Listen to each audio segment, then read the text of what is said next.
Kris Letang was back on the ice yesterday at practice. Tremendous news. First and foremost, for Tanger, his family, and everybody who cares for him. So, is it all right now to talk about the hockey component? Good morning to you. Good Friday morning. I'm Dejan Kovacevic of DK Pittsburgh Sports. This is Daily Shot of Penguins. It comes your way bright and early every weekday if you're into football and or baseball. I also offer daily shots of Steelers and Pirates where you found this. The Penguins are in Buffalo to face the Sabres tonight, 7:08 p.m. face-off. And then those teams come back down here to Pittsburgh for the second half of the back-to-back tomorrow. Letang being back at practice doesn't mean he's jumping right back into the lineup. That requires a second level of medical clearance. But in hearing all concerned describe it yesterday with all of the same transparency and detail that was offered last week after Letang had suffered the second stroke of his life, it couldn't have been clearer that he will be playing sooner rather than later, and that in the estimation of medical professionals, he'll be doing so at no additional risk. Letang himself spoke with reporters for the first time yesterday. Since then, here's some of what he had to say. People know me well by now, and they know that hockey is it's a passion for me. It's something that it's going to take a lot to drag me out of it. So, but at the same time, I know the danger. I know everything, and I made sure that I know all the risk I'm taking, and if there's none, I will resume playing, and that's what's the case right now. I got to be honest with you. When it comes from him, and please take this in the spirit in which it's intended, I actually don't believe him, because I'm pretty sure he would throw himself out there in almost any situation. And I say that, again, respectfully. But when you hear it from the doctors, when you hear it from the people who are running the Penguins, it comes with an additional authenticity. It comes with more of a comfort factor, is probably a better term for what I'm looking for here. And that's, again, wonderful. I'm not going to be as easy to separate Letang the man, Letang the husband, Letang the father, from Letang the hockey player, because I know what the game means to him. I know the passion that he has, not only for the competition, but even just for the little stuff, the stuff that he hangs around the rink by himself after everyone else is gone from practice working on. He loves this game. And for this to be the news that emerged on this day, yesterday, for him, this always was the optimal outcome. And you know what? It was also that for the team. This portion of Daily Shot of Penguins is brought to you by the good people at the Greater Pittsburgh Community Food Bank, where they're committed to providing food for all of our neighbors in need across Western Pennsylvania.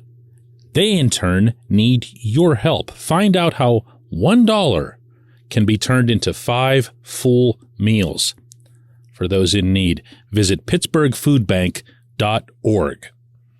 I realize it's kind of stating the obvious. Hey, Letang's going to be available to play. Good for the hockey team. That's some groundbreaking stuff there on this show. So let me try to put it another way. Had he not been able to return, had he been told even that he'd have to sit out for a couple months of tests and everything else, and it would take a while to figure out whether or not he'll be allowed to do this or that or participate in X level of activity, I don't feel like I'm exaggerating when I say this season probably was going nowhere. And yeah, I know they won the cup without him once in 2017. That's what his detractors always love to remind everyone of. Yeah, well, how did they get it done in Nashville without him if he was so great? The fact is, he's a big, big part of this hockey team right now, arguably a bigger part of this team than he was even of the 2016 team, and that's saying something considering that he was their best player in a Stanley Cup final and might even have deserved the Conn Smythe Trophy. But on this team, at this stage of where this franchise is, he's irreplaceable. I was about to say, something softer than that. He's irreplaceable. I applauded and still do what Jeff Petrie did in the handful of days that Letang was out. Petrie's going to need to be that good again tonight and tomorrow against the Sabres, or until whenever it is that Tanger comes back. But for right now, he's been sharp. He's been what management had to have hoped for upon acquiring him as semi-insurance against Letang being injured or ill in some capacity. But there wasn't going to be a replacement. There wasn't going to be, we'll just put Tanger on LTIR and take his whatever would be remaining of that figure and apply that to going out and getting this superstar defenseman. Teams don't give these guys up. And even if and when they do, it takes time for those guys to assimilate to their new supporting cast, to their new surroundings. That is the absolute antithesis of what you get with Letang, who knows the core guys, obviously, just a little bit well, and knows what everyone wants and needs from the back end. But I'm going to throw another factor into this. And this is now something that I feel a little more comfortable talking about now than I might have 10 days ago. But here it is, since now we're just talking about a hockey player again. He wasn't having a great season. He wasn't having a bad one either, but he wasn't having one of those runs that make you think, wow, this is the year they're actually going to start paying attention to him for the Norris, and he's starting to look as solid and dependable as he ever had, whereas we thought that pretty much all through last season, including the playoffs. He was that good all the way through. That really wasn't the case to open up this one. So whatever it is that you think of the Penguins now, and this is kind of my point here, they're 8-1-1 in their last 10. They're one of the NHL's hottest teams over the past month. I believe only the Devils have been hotter. I have no idea what that's about, by the way. If Tanger can get to his game, to borrow from the old Dan Bilesma line, this team can ascend to a different level. This team has achieved most of what it's achieved based on top six scoring. And it's not going to be built that way at the end, as I keep telling everybody, at least not if things go well. It's going to be a team that is strong from the back out and that gets goals pretty much by happenstance. A superstar version of Letang. Wow. I mean, that just makes all the difference. When we come back, J1Q.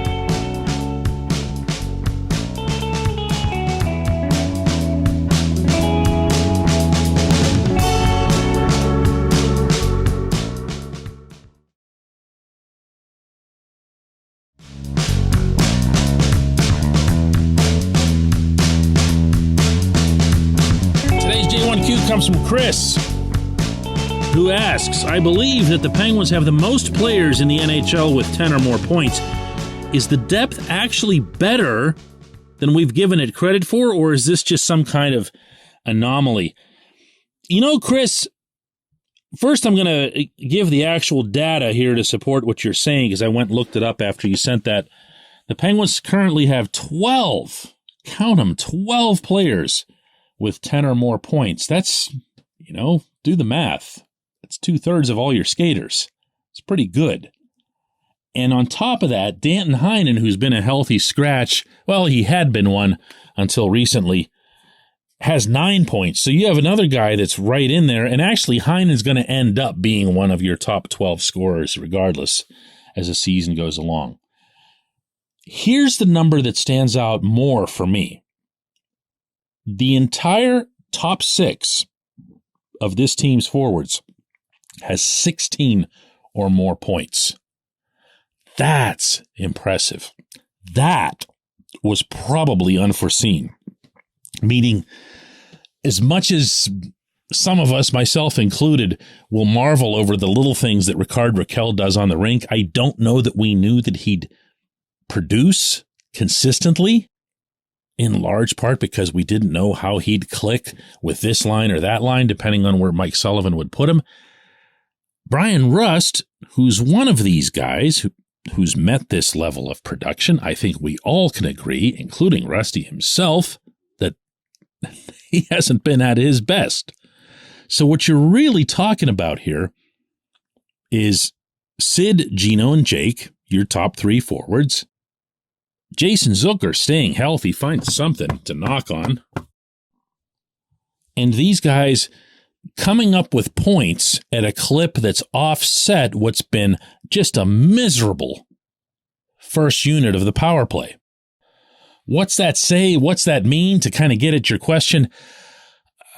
For me, it reinforces something that Mike Sullivan talks about a lot, which is that we're going to score. We're going to score just because we have that much scoring ability. So what he does as a head coach is focus way, way, way more on the rest of the game, knowing he doesn't have to tell, Sid and Jake, hey guys, here's a tip for how to get some more offense.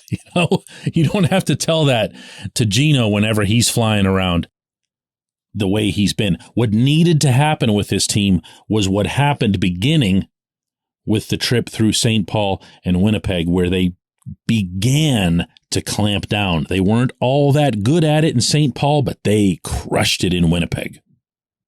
And as a result of that, they formed their own little template for how to behave moving forward. Haven't always hit it. Those 2 games against the Maple Leafs sure stunk, but for the most part, they've been on that track and they've stayed on that track. And it's benefited everyone, Tristan Jarry included, because it's allowed him to get into a groove. Look, here's what I want to say out of all this. This team is either as good or better than a lot of us thought it would be going into the season, but it's got more. It's got more to show. More in the depth scoring, more in the defensive game, more in the goaltending. And now it's got Tanger too. This was a pretty good week for your favorite hockey club. I appreciate the question. I appreciate everyone listening to Daily Shot of Penguins. We'll do another one of these Monday.